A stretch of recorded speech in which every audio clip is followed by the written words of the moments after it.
Accidentally run over the trash can when you're backing up. Do it all the time. And it just flops. All the trash Run it just over. fell out. Look at that. I didn't realize Florida had so many mosquitoes. Yeah, right there. Whack. Anthony Davis made just 3 of 11 shots for 9 points. He's speaking with Mike and the media. Hey, Anthony, LeBron was just talking about how unique, of course, this bubble situation is and how it's difficult in some ways to know how to react to it, given that it's so unique. What are you seeing, if anything, that's going to with the offense and how you guys have been playing and trying to find a rhythm, if at all? I think it's just simple as just making shots. We're getting good looks. Everybody on the team, everyone is, not shooting the ball very well, especially from 3.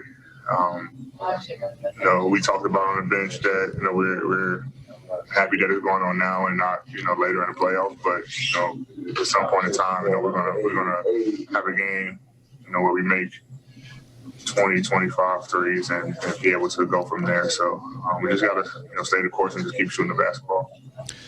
What about the defensive end, where it seems like you guys have been sharper since you got to Orlando? What are the principles, AD, that are carrying over from the regular season on that end of the floor?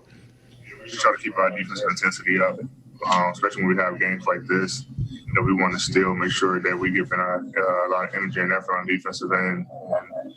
We know guys are going to make shots, when they play us, but we continue to do the right things defensively, we'll be fine.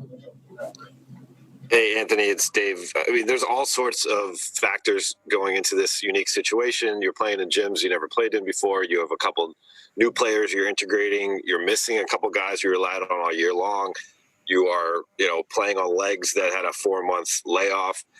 Is it a little bit of everything? And if it is, can you just will yourself to push through, or is it just there's going to take some time? Like, how do you kind of view the entirety of where you guys stand at 2-2 so far? I think we're fine. Obviously we're trying to integrate some guys that, haven't been here. Trying to get those guys going while getting our, some guys that was here before, continue getting going again. So I don't think, anything is really coming up besides the 3-point shooting, but, I think we're fine. I mean, I don't think, anything is, eye-opening, something that we need to be afraid of. Offense is going to come around. I said we continue to do the things that we've been doing defensively. We'll be fine. If our defense was bad, then I think we'll be a little bit more in shock about our team and where we are. But I think our defense is where we want it to be, and we clinch first. So I mean we're fine. Obviously we want to win games and continue to improve, and but we just want to make sure that we continue to stay sharp and continue to sharpen our tools going into the postseason. That was Anthony Davis, and now it's time for Mike Bresnahan's 3-point play. Brez, 3-point shooting. Jump on board, Brez. Everyone's talking about it. Yeah, no doubt. You guys have been nailing it throughout the show. But when the Lakers lost to Toronto, their coach, Frank Vogel, said, we missed a lot of threes, but I'm okay with that. All right, there was really good passing, made the extra pass in a lot of situations, just missed open looks. That was not really the case tonight, though. I feel like the Lakers shot early threes as far as the shot clock goes. As you can see right there on the graphic, it's been a trend throughout the bubble here. I mean, these guys just not hitting that well. Kyle Kuzma being the lone exception right there, shooting 50%. But Kentavious Caldwell-Pope, Danny Green, again struggling tonight, combined 3 for 10 behind the arc. And back to the kind of early shots in the clock without a ton of passing. That's, I feel like the Lakers are trying to shoot their way out of their 3-point woes. That just didn't go over well tonight at all. You can see Frank Vogel was a little frustrated after the game. He was asked about the offense, and he said, yeah, clearly we need to do some things to try to get back on track. That's actually a rare miss for Kyle Kuzma right there, but the rest of the Lakers just not hit it from outside right now, guys. Yeah, flat shooting, not getting their feet under them, rushing, kind of all the above there. Let's talk Anthony Davis. What kind of trend have you been seeing in the bubble? Yeah, interesting bubble so far for AD, okay? Had a really good restart against the Clippers, 34 points. And then that Toronto game, he made only 2 shots. That's right, bounced back really strong against Utah. Rudy Gobert, 42 points. And then tonight, he made only 3 shots. So kind of a little bit up and down for AD. I don't think it's entirely his fault tonight, all right? He had a little bit of foul trouble, and he was not hitting his threes for the first time in the bubble. But the Lakers, again, they took 12 threes in that first quarter, kind of erased Anthony Davis early in the game. And by the way, they made only one of those 12 threes in that first quarter. So AD kind of just on the sideline tonight, not quite a big focal point of the game plan for most of the game. Yeah, it was interesting, Brez, when you look at AD's box score, he only went to the free throw line 4 times. That's rare for AD. That just means he's not around the basket and he's not attacking like he usually does. Give us an update on Rajon Rondo. Yeah, Frank Vogel talked about it before the game. He is in Florida right now. He's got to quarantine for 7 days before he goes into the bubble, in which case, if he has good results on his coronavirus tests, he'll have to quarantine for 4 more days inside the bubble. And again, if the test results are good, then he's allowed to finally start doing some work with the team. He's still about 3 weeks away, though. Okay, the Lakers, when he had the surgery on his broken thumb, 6 weeks. They said it would be a 6 to 8 week timetable for his return. It's been only 3 weeks, so he's almost back in the bubble, but not quite back with the team. So some good news did come out of today. Rajon Rondo about to join the team.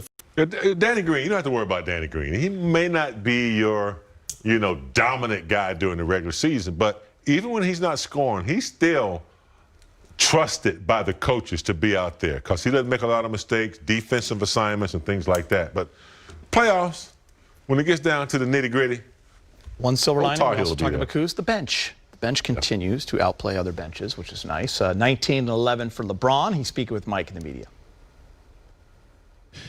Hey, LeBron, we've been talking about the missed shots now really since the seeding game started. What have you seen on film and going into tonight as well, just about the way that the offense is flowing and how much of that you think can improve in the next week or two before the playoffs start? I think we have some great possessions, some early quick, shot selection, some bad shot selection, throughout the course of some of these games. But for the majority, I feel like we got some great looks. And obviously, tonight, once again, I think we was 5 for 37 from the three-point line, shooting 35% from the field. And our defense is pretty good. I mean, we only allowed allowed the Thunder to shoot 43% from the field. But we just got to, we'll continue to find good looks, find great looks, and, and our shooters, including myself, and everybody else we'll get our rhythm and start making something. There have been so many different times over your career where you've had the 1 seed locked in with X amount of games to play. What's important to share with your teammates about mindset and kind of how to approach the games that don't technically count in the standings since you're locked in, but you got to stay in rhythm and approach the playoffs the right way? This is a totally different situation than any other situation I've been in my career. So I have zero experience with having the number 1 seed inside of a bubble during seeding games. Playing in August. This is all a learning experience for all of us, and we're going to take it day by day, continue to work our habits either on the floor, during the film session when we're able to get on the floor as well. But this is a totally different season, a totally different drastic situation for all of us, including myself. All right, let's go to Dave. Hey, LeBron, has there been anything that is, I guess, discouraging to the point where you're like, okay, this is something I can't figure out, or we really got to work on it, or is the stuff that's happening so far in the 2-2 start expected when there's a layoff and there's some new pieces being incorporated while you're missing some of the guys you relied on all year? Yeah, I mean, I think it's going to be, some good. I don't want to ever say bad. Some things we need to continue to work on. I mean, we've been out 4.5 months, and, we played extremely great basketball before the layoff. And, we implemented a couple guys into the system that has not been with us for the whole season. We lost, 2 of our guys. One is not making the trip at all, and then Rondo being hurt, who's a big part of our team as well and our nucleus. So, we're just trying to fit everybody in, trying to do it on the fly, but at the same time, get our legs back up underneath us, get our system back in place, try to speed the process for the guys that haven't been with us, and Dion and JR, and then go out on the floor and just try to implement that as great as we can. Hey, LeBron, it's Bill. Kind of along similar lines. I'm just wondering, generally when you have, a long layoff in the summer, you've got the whole season to kind of build up. This is such a compact schedule, and the playoffs are like a week away, a week and a half away. Does it make it harder to tolerate or kind of believe in the idea of shots will fall eventually and what have you? Does it make it harder just knowing how close the playoffs are? No, it doesn't make it hard. I understand when you put in the work, you're okay with the result, no matter make or miss. We've all put in the work. I know my guys have put in the work. I know I put in the work. So, make or miss, you could be okay with the results. It's only when you do not put the time or you do not commit to the game and you do not put the time into your body and things of that nature when you can start second guessing and start saying like, okay, what is going on? But, when you put in the hours and you put in the reps, you don't worry about it too much. No matter if you're making or missing, you just continue to go after it. Kyle Good. LeBron, switching gears a little bit, the NBA and the union announced $300 million over the next 10 years to help basic employment opportunities, economic empowerment in Black communities. What does that commitment represent to you? What does it represent to me? Yeah, I mean, what do you make of that announcement and the work done to make that commitment? Just off the top of my head, because before I have any knowledge of it, I'm just not hearing it from you. So, but I think it's pretty great. Off the top of my head, just thinking $300 million over the next 10 years. The NBPA and the NBA have always supported things that need, and in communities like the Black community where we don't get a lot of the same opportunities as a lot of people, to have that type of support, to have that type of help, it means a lot. And I know for sure, I know how much I'm doing with my foundation in my community and all those families and what they always talk about. They don't feel like they'd be heard or, they never feel like they're loved. They don't feel like anyone's going to ever give them an opportunity. So this falls kind of in line with that. I don't know exactly the neighborhoods or whatever the case may be, but I know they'll choose those correctly. But I know for sure that these families, whoever that they target, will be very overwhelmed and loved behind that. Tanya? You talked about this being a situation that you've never been through. No one's ever been through, obviously, this bubble situation. Is there anything about it that you think could be having an impact on the play, on your offense and how you guys been playing? I don't know. From a rhythm standpoint, definitely got to, find a rhythm. I know for me, I'm finding rhythm every game. Putting guys in position, put myself in position where I can find a rhythm throughout the course of the 48-minute game, and there's just some things that you really can't control that's here that I really don't want to talk about. That's kind of like off the floor. But you just try to be there for your teammates. Like I said, you follow the game plan that the coaching staff give you, and then you go out and lay it out on the line. And like I said, win, lose, or draw, if you feel like you're committed to that game, you're committed to that possession, and you can live with that. Yes. Hey, LeBron. Hold on, I got one more. We got one more. Hold on. I think I noticed you changed your shoes at halftime. Yeah, they were a little slippery. The court was a little slippery tonight. Yeah. You did that against the Clippers also. Was it I was a little out of rhythm too. Okay. Yeah, but the court was a little slippery in the ones that I had on, so I wanted to change it. Plus, I felt like I wasn't in good rhythm, so it's a superstitious thing. OCD thing. Go ahead, Melissa. Okay.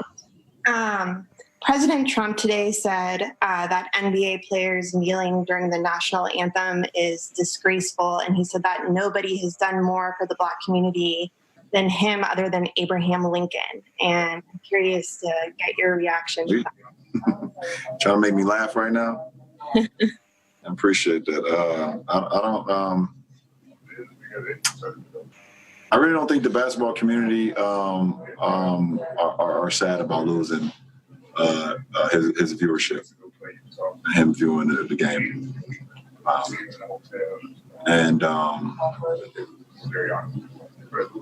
That's all I got to say. I don't want to. I'm not going to get into because I already know where this could go, where it could lead to for tomorrow for me.